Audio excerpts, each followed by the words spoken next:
have a nice breath in. And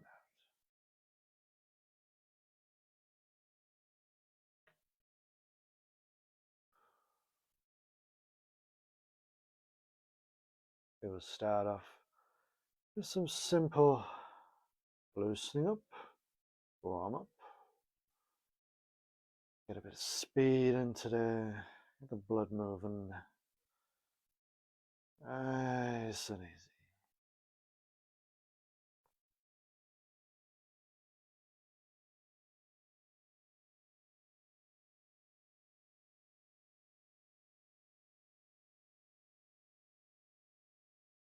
There we go.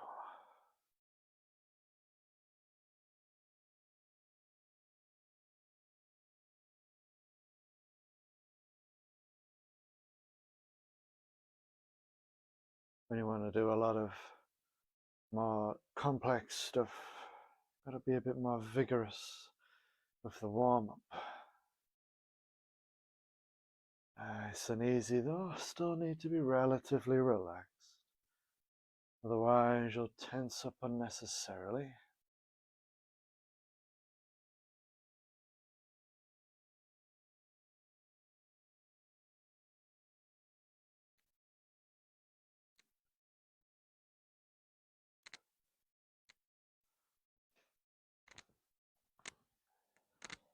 Now let's put a bit more emphasis and work from our shoulders, which are always stiff.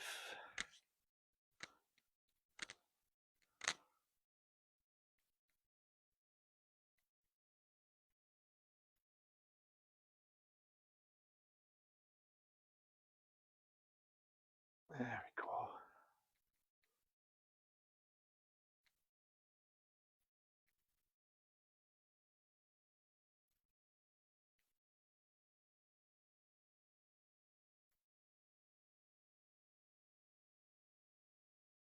Now one that I was wanting to try, see if it works. Alternate directions. There we go.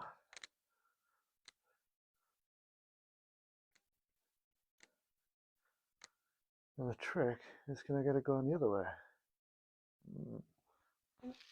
There we go. I feel like it makes your brain go a bit haywire to think of that one.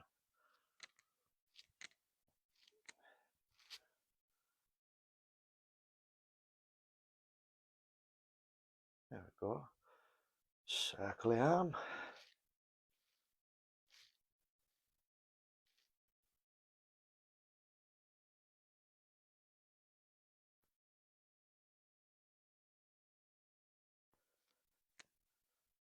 And the other arm.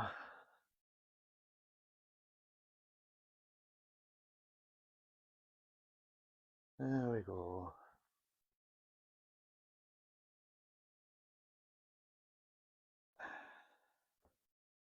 Already feel it pulling all the muscles, stretching them. Get rid of some of that tension that's in there as well.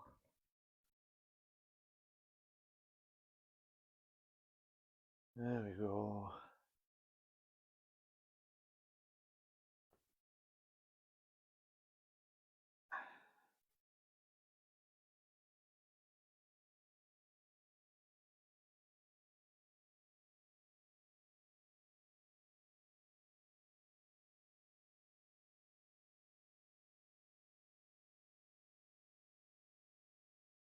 One more on each side. Should do that. Then we do tapping the body. This is always what I found difficult for people to learn in my classes,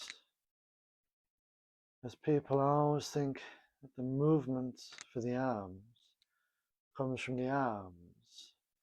In reality, it comes from your core, from the lower body. The arms are just an extension of the body, an outward expression of movement that comes from your qua. Your qua, your hips, and your waist together. It's the way I understand it anyway. Make this go as slow, as fast as you want. Depends what you're trying to do. There we go. Now circle the waist now. Everything loosened up.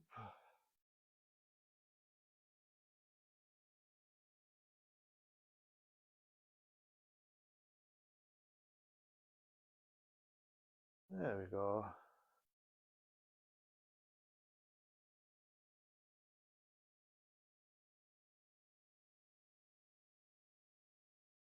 And the knees.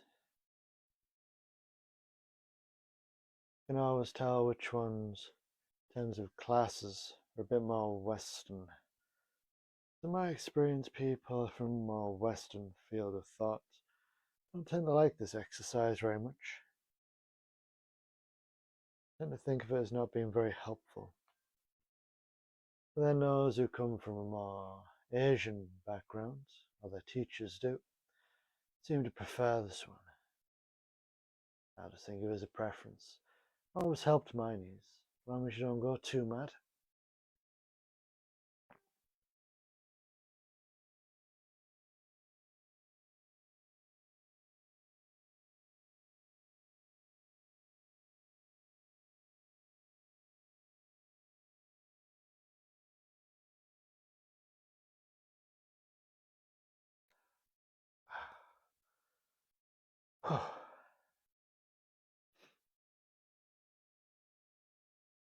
Always finish your warm-ups, some breathing, the mind centered again.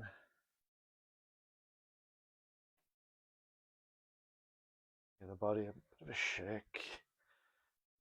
Make sure everything's still loose, still attached. Okay, what are we doing first? That's right. We're working on now. Well, I was working on my form. So first what I'm going to do, section of the form. Well, one of the movements. We push like this.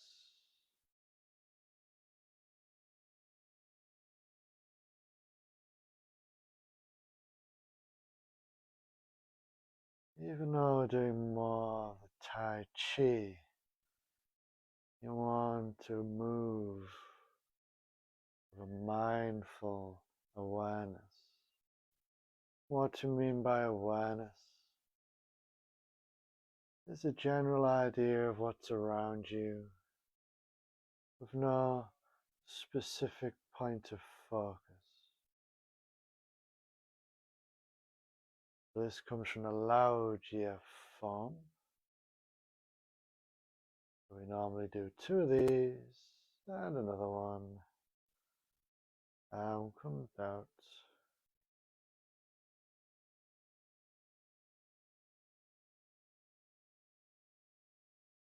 There we go. Do that a few times. Make sure it sticks.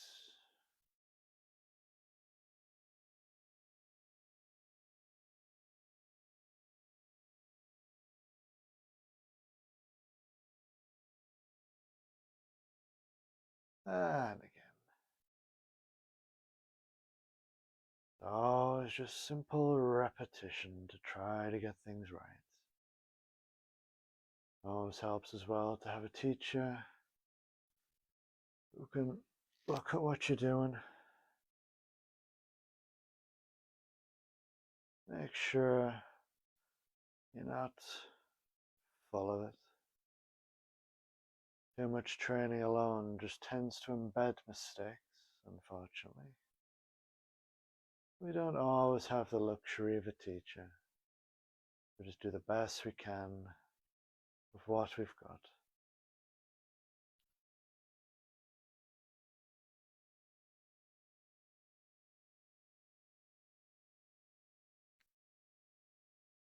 I'll do that one more time.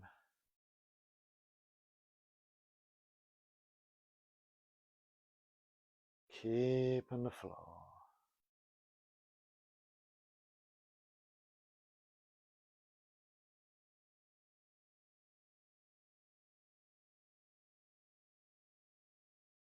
hardest part for me was always remembering what comes where.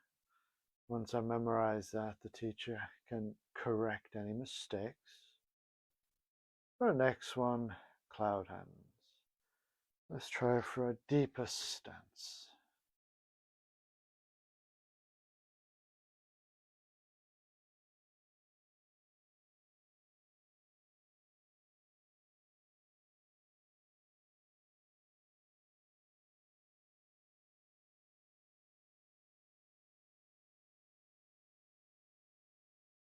Cloud hands is one of those movements.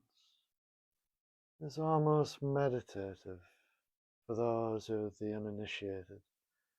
But it does have martial applications too. I had a few different ones where it's a block and a push. I had some before I even think of it as a grab and a break. Then a turn. Dropping that hip to help break it.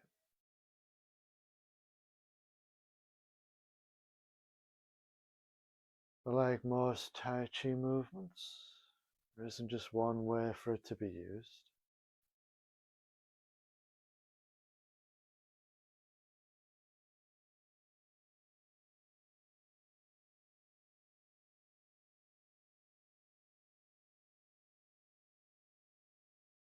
A few more of these. I'll get some strength back in my legs.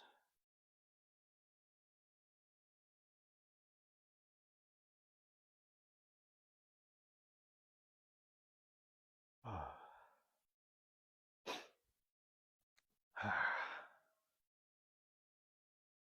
Alright, repulse monkey. I always start with one hand forward to the behind. Push and pull. Smoothly you can make this. With the least amount of stops, the better.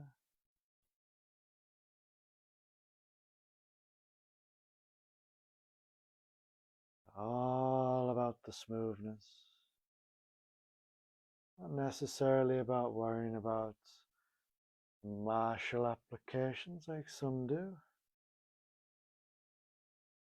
even though they're still there.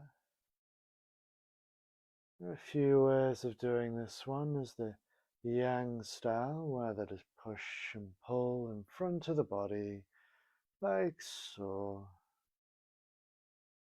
But in Chen, we tend to cross the wrists as we push and pull.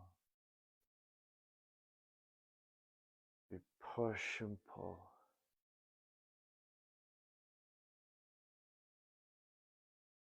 Go. You try and get my hips more involved. It's okay to turn from the waist. You got all those big muscles around your legs and hips. Seems a waste to not use them. Nice and relax. One more on each side should be enough.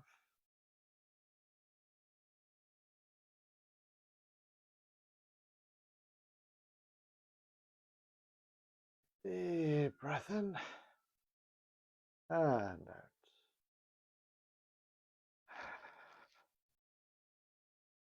Alright, let's have a look at the beginning of the form. We always lift up, pressing down. We lift up to the left, round to the right.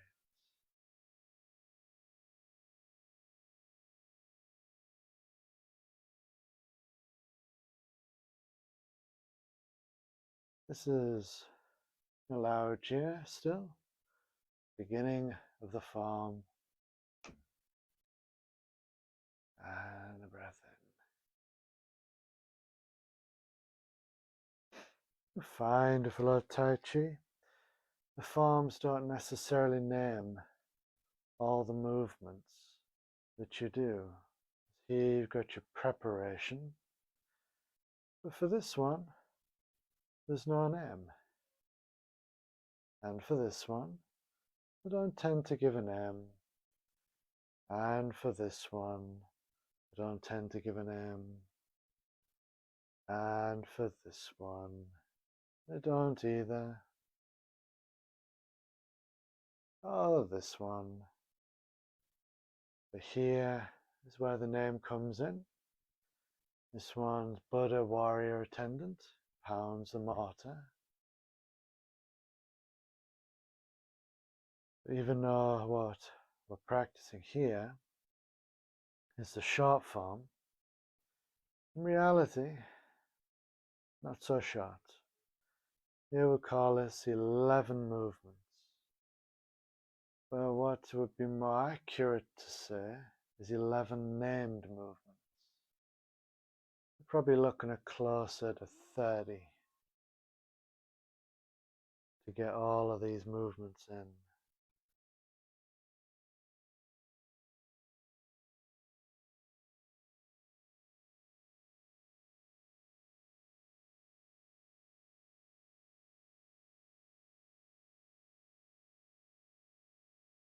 And Buddha Warrior.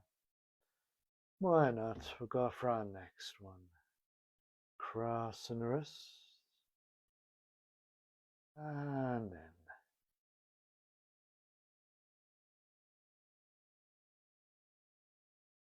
And the next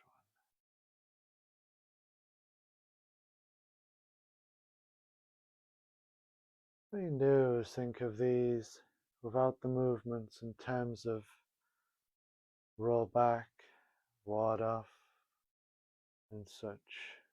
And that way, you can still name what you're doing without worrying about what to call it.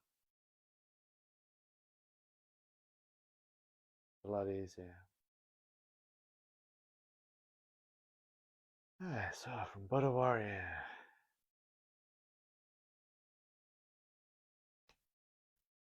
I've seen a few ways people like to do this one. I've seen the way that most people I've seen teach, where it's a big circle and rounds. Or, which is the way I prefer, which is what I saw one of the Chen masters do, where he turns and doesn't really lift or drop the arms. He just smaller movements, which is what I tend to prefer. Usually teach with the bigger movements because it looks nicer, but it is also such a waste of energy. In Tai Chi, we don't like to waste energy.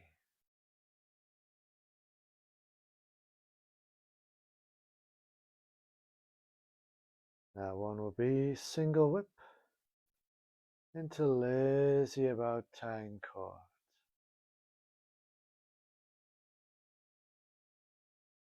And normally we go into roll back. And again. And we turn to the side for the next part. Don't really have enough space for that here. We'll do that again from the beginning. Stepping out. Lift and press. And we lift up and turning. Roll the weight into the right. Step with the left. Roll back. Ward off. Strike forwards and back. Step forwards. The Buddha Warrior Attendant.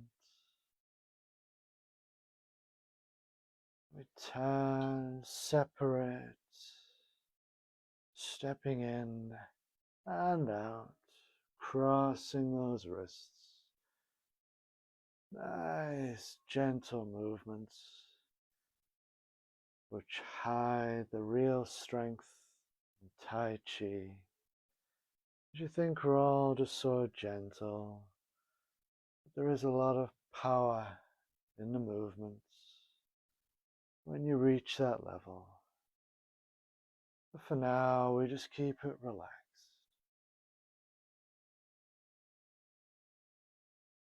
There we go. I think that's enough Tai Chi for today. Now we're going to slow down, get the mind back to a more relaxed state. So what we do, we'll start off with some tapping. Always the butterfly taps. Loosen up. Yourselves relaxed. This is one of those movements. It's not necessarily Qigong. It follows the same principles of tapping the body, loosen up the heart center, get ourselves relaxed a bit more.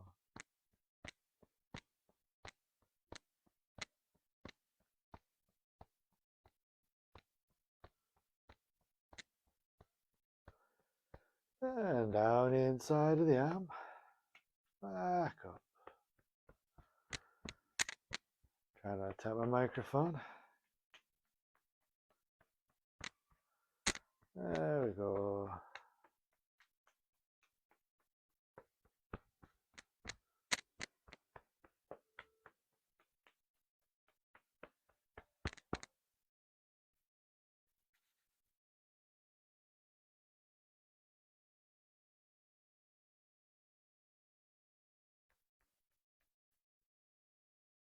Make sure the hand's well and truly woken up.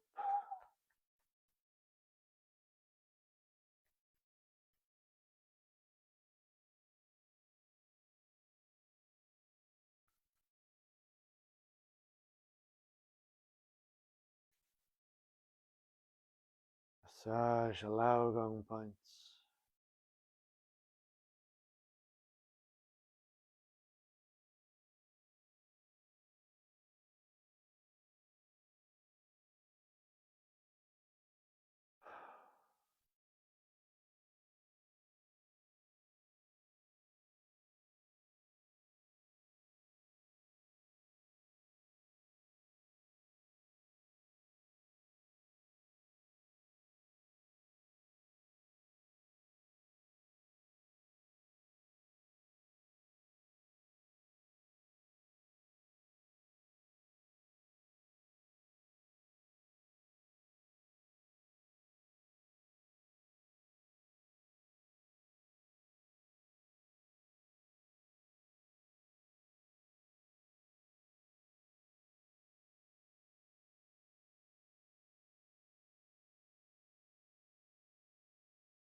And we'll finish